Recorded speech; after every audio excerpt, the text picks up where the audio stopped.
So I do remember a few years ago when 1821 Man-Made came out with sweet tobacco spirits, there was a lot of fanfare. A lot of people were really interested in that fragrance, kind of the boozy, tobacco, warm, vanilla, honey kind of a vibe that it gives forth. And I purchased it way back in the day, and I can tell you I am a huge fan of it. Well, now we have a brand new release from the brand. This one is called Noble Oud Spirits. I'm excited to give you my thoughts on this brand new fragrance, so make sure to stay tuned.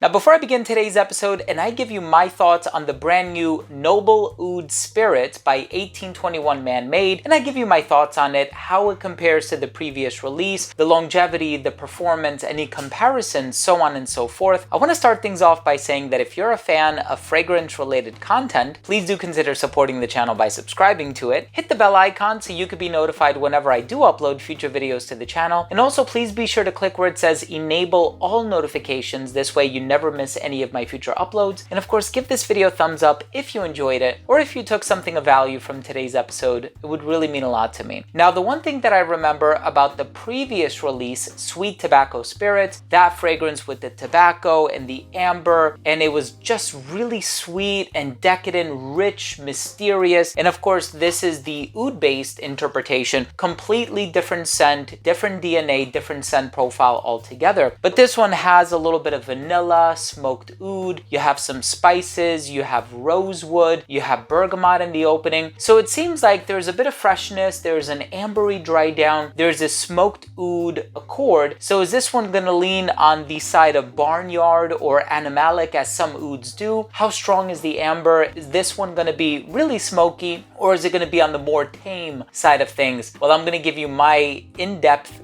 evaluation of the scent. Let's start things off with the presentation.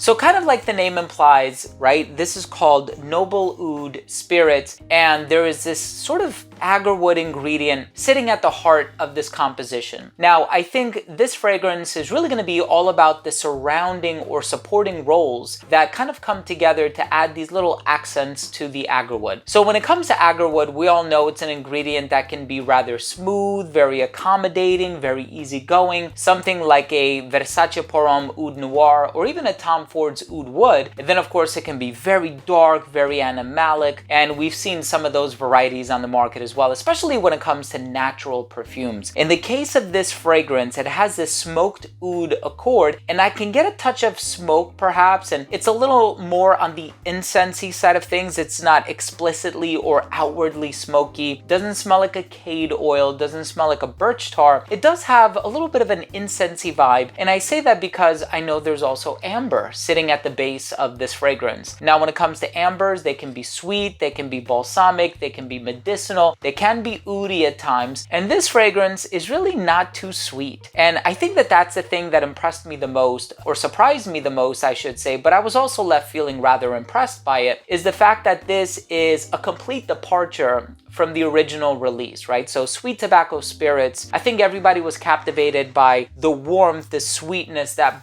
balsamic richness that's residing in the base. And this fragrance doesn't really have that. So this takes a much boozier, drier approach. Of course, with a name like Noble Oud Spirits, this goes back to like the Prohibition era, the 1920s, and bootlegging, and a lot of the things that were going on in America in the 1920s. And if you read the description on the website, it completely alludes to all of that, right? So this was very much inspired by the Roaring 20s from the description I read online. And I can kind of get that. So it does definitely open up with this sort of smoky oud ingredient that is not animalic at all. As a matter of fact, I'm getting more of some other woods in here than I'm getting the oud. As a matter of fact, in the opening, I thought I was smelling guaiac wood. And the reason I say that is because it kind of had like this creamy, smooth approach to it. It kind of reminded me of Gaiac 10 by Le Labo. And that's only in the opening. I want to say that that was kind of a thing for like the first 10 or 15 minutes, and then it very quickly dissipated, and you do get a certain freshness from it. So I know bergamot is listed in the note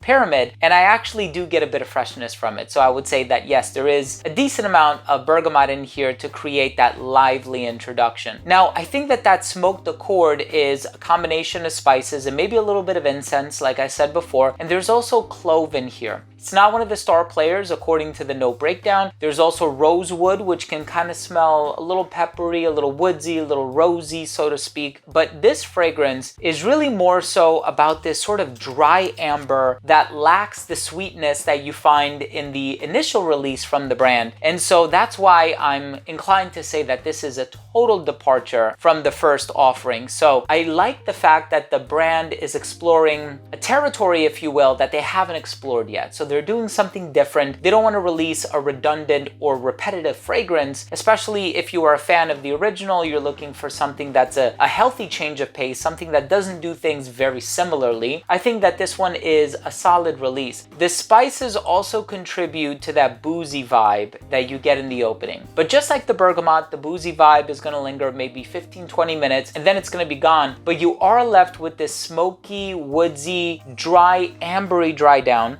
that is not sweet at all. And I actually really enjoy the dry down of this fragrance. It does come across rather masculine. It comes across on the darker side of things. It has kind of a mysterious personality, but it also has this sort of elegant flair about it, where I can see somebody wearing this one very comfortably in a dressed up scenario, shirt and tie or suit and tie. I think this one does convey a certain level of class and sophistication, but it also has this outwardly masculine vibe about it without necessarily veering into green territory, which is where I know most masculine fragrances tend to go, the whole oak moss and fir and pine and what have you. So I am enjoying this fragrance. Of course, I also really love the richness of the original Sweet Tobacco Spirits. I think is so well done. And then since then, we've had the release of Tabac Color by Christian Dior, which I think is kind of very similar to Sweet Tobacco Spirits. I want to say it's like 80% similar. So the fact that 1821 Man Made did it first, like kudos to them. That's a really interesting fragrance. And I also had a body wash which lasted me several months because it was such a huge bottle. But in any case, that was my thought on the smell. Let's go ahead and finish things off with the presentation. So first up, in terms of the uniqueness and the overall smell, I know I made an allusion or a comparison to just one other fragrance, which is Gaillac 10 by Le Labo, but honestly that similarity was only in the opening, maybe for like the first 15 or 20 minutes, and then it kind of turns and evolves into its own thing. The overall smell though is pleasant. It's not too woodsy or too peppery or too oudy that it's going to become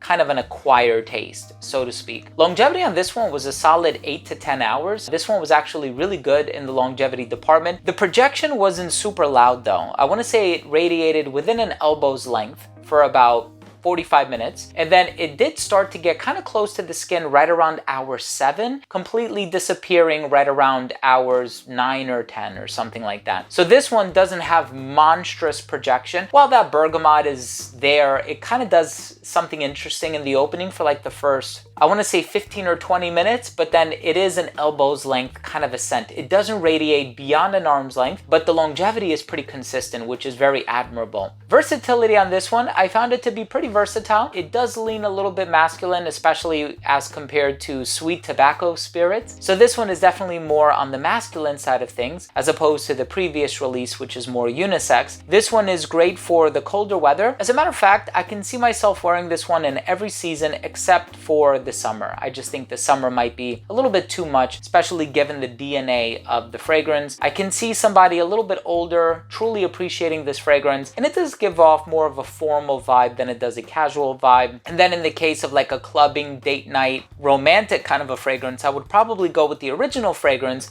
which is a little bit more on the sweeter side of things, so it would cater to that situation a little bit better, I think. Presentation is really cool, very similar to the original. I do kind of like the cardboard box thing, kind of adds to the whole vibe and aesthetic of the brand. My final verdict on this fragrance is it's a great entry-level oud fragrance that's a little spicy, a a little woodsy, a little ambery, while never being a sweet amber kind of a fragrance. Definitely check it out if you've been wanting to explore the note of oud, but you're looking for something that is quite affordable when compared to a lot of other niche fragrances out there. Something that smells rich and high quality, mysterious, masculine, but also something that is composed in a very nice manner. I think Noble Oud Spirits is definitely worth checking out. Thank you so much for joining me today. I hope you enjoyed this review of the brand new Noble Oud Spirits by 1821 Man Made. If you liked this video, or if you took something of value from this episode, please do consider supporting the channel by subscribing to it. Hit the bell so you can be notified whenever I do upload these videos in the future. Give this video a thumbs up if you enjoyed it. Love you guys, and we'll see you tomorrow. Bye.